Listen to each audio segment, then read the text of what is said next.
feel like narrative it's like the main element of illustration, and that's kind of what drew me to the illustration program that I'm doing in school. My fine artwork it's kind of like a looser narrative, and there's still storytelling involved, but it's not really straightforward. I did this like self-portrait with me next to an illustration. Like from there, for some reason, I just started drawing them in these unlikely places, like outer space. I started working on a kid's book where an ostrich goes to space.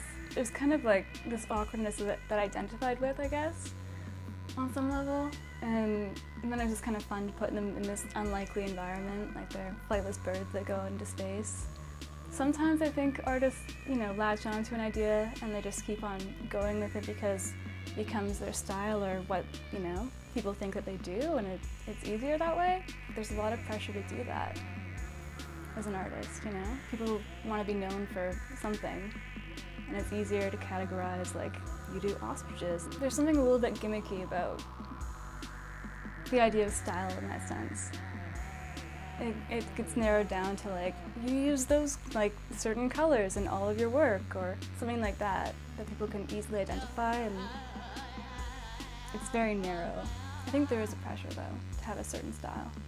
Obsessions, in a way, are kind of a good thing for artists, though, because exploring a concept, like, you do go to some interesting places, and, it's a lot better than just, like, doing a survey of all the different kinds of animals, just being animals.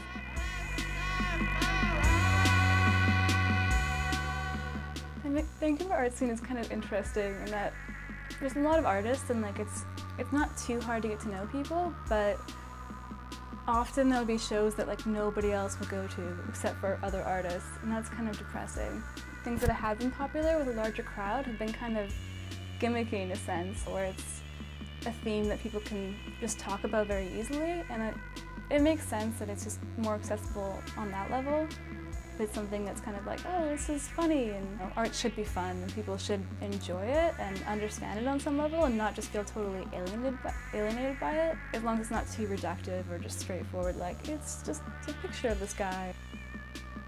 There's definitely kind of at least a group of people that really look down upon using narrative in any kind of fine art context. And it's more about, pulling things apart and being abstract. And that's something I kind of have a problem with because it is so inaccessible to most people. It's like you don't know what somebody's talking about in their work, and you have to read like 2 paragraphs. It's not great. If you need to have an art degree to understand a piece of art, to me it's not successful. I'm Laura McIntosh. I'm an artist and illustrator. Some people say they're like, 80% of illustration is promoting yourself, and I don't want to do that. That's the wrong percentage for anything. If you're passionate about something, you shouldn't be spending only 20% of your time doing it whilst you're on the internet talking about it constantly. But I don't think you can ever really escape that side of it, unfortunately, at this point.